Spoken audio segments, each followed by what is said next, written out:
Hello once again, it's been a long time since our last video, almost a week, but anyways, today we're gonna have a permission to observe the horizon.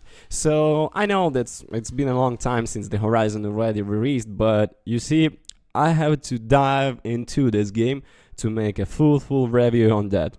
So welcome back on our studio today, Horizon Forbidden West, our review. Horizon Forbidden West takes place after the extraordinary events of the previous game, where our hero Aloy learned the truth about her past and the Zero Dawn project was terraforming the Earth with the robot animals and dinosaurs to make it inhabited for the humans again. However, with the destruction of the Zero Dawn project and its Gaia, Aloy is now on the throne for a backup of Gaia in order to avert another disaster. That takes her to a new part of the planet. Additionally, developers Guerrilla Games successfully pay homage to Horizon Zero Dawn, the first game, as they expand the mythology of the universe, including Aloy in their latest epic Gen blockbusters epic. If you are new to the series, its creators give newcomers a great recap of the previous game that starts with a recurrent dream for our protagonist. Furthermore, the narrative of the start nicely explains the events of the first game, including light tutorial of the gaming mechanics, including a handful of difficulty levels, supporting the engaging storytelling. There are great in-game cinematics, which help breathe it to life as we follow the savior of Meridian, including moments of betrayals and even a romance. It's a true PlayStation 5 blockbuster already. Some of the games on the PlayStation 5, you could believe in this. Me neither. Okay, without spoiling this story and excellent surprises along the way, the Red Blight continues to eat away at Mother Nature, leaving a devastating path of destruction, and it's up to Aloy and the player to stop the nefarious street before it consumes everything, including going to head with some villains as well. While the odds are against Aloy, she is also filled with self-doubt and questions her newfound messiah status with a tribe she now calls family, even though she still believes she is an outcast, given that the premiere of the savior or hero not only sits uncomfortably with her but also waits on her. As the result, it's quite enlightening to see Aloy grow as a person, and fortunately she is not alone with the NPC, such as Varl in her quest, as she begins her journey into the Forbidden West. Monkey journey to the West, there are definitely some parallels.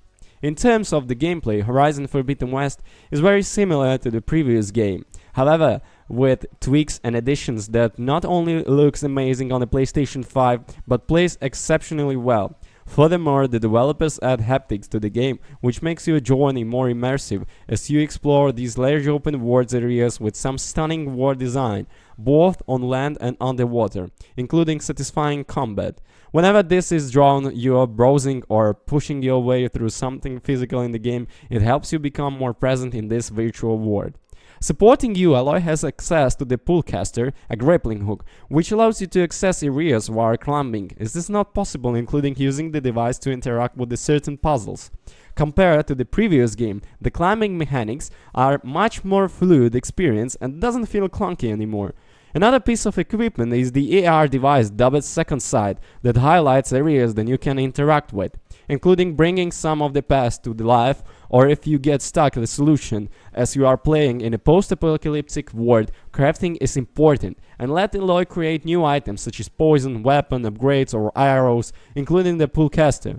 The material for crafting can be found throughout the game, from your enemies to the plants, including hidden areas and the cages. So it's a way always worth exploring. With the waste distances in the game, there are creatures such as monons and others, so you can speed up your travel basically with the package or by the fire. While exploration is an integral part of Forbidden West, including puzzles, it is complemented by the excellent combat mechanics, and the Aloy bow and arrows is still a fun gaming mechanics. Not only does it mimic a real world bow with a haptic, but it's a flawless integration with the gameplay, including the various enemies that you face make it joy to use. So move over Hockey and Green Arrow. Depending on what difficulty you play this game on, there are a plethora of enemies that you face which can be quite through, including bosses who really up an 8 in terms of challenges. Just be warned that in a Perfect Horizon world, range attacks are superior than a melee, and if you are having trouble defeating an enemy, your second sight can show you their weakness. Adding to the mechanics are new weapons, leveling up the skill trees to help give Aloy and the player an edge over the enemies. On the new weapon, the Spike Thrower is fantastic as it shoots project bombs into your enemies that can be detonated for additional damage, and its idea for those large dinosaurs that on your face. Or my favorite, the Boltcaster, which is like a machine gun, but of course the bow is still the performing method of disposing your enemies, plus you can make your own arrows and be stealthy, that is imperative. All in all, the gameplay is super sturdy on the PS5 and I seriously can't fault it. Graphically, the next gen version of the Horizon Forbidden West offers both a fidelity and performance mode. The fidelity mode looks amazing on PlayStation 5 and the entire game is playing on 4K at 30 frames per second, but nobody wants to play at 30 frames per second. Everybody wants to play at the performance mode. So I have to say that the performance mode is way more better than the fidelity mode. If you are an aesthetics, if you are a lover of the aesthetics, graphics and etc., just go and play at 30 frames per second, but this is impossible to play because your eye going to soar. Additionally, the attention to the detail, even the small detail in the fidelity mode, will you have mesmerized how realistic it look, but the animation is rubbish. Including a character, special effects such as lighting, character design is fantastic. Particularly the realism and emotions faces of humans you encounter, including the eyes, almost have souls. If speed is your modus operandi, then performance mode boasts 60 frames per second and a full HD, which is super smooth, and while it looks amazing in detail, you can't beat the visuals of the 4K fidelity mode. Adding to it is the excellent soundtrack, voice acting and audio, which adds another layer of emotion to this already emotional game. The main actors in this game who lend voices the original counterparts is Ashley Boyle, Lance Reddick, John McMillan, John Hopkins, Noshir Dalal, Angela Bassett and Carrie Ann Moss. What a lineup! So, the verdict, and to sum up, or my final thoughts, Horizon Forbidden West is an enjoyable game from start to the finish, which easily allows you to become lost in virtual mythology. The gameplay, sound and graphics work hard in hand to create an engaging PS5 title. It's also well written and directed by the developers with a fantastic voice, acting and a soundtrack that sounds it has been taken for a Hollywood blockbuster, which makes the game a masterpiece on PlayStation 5 and a must-play game.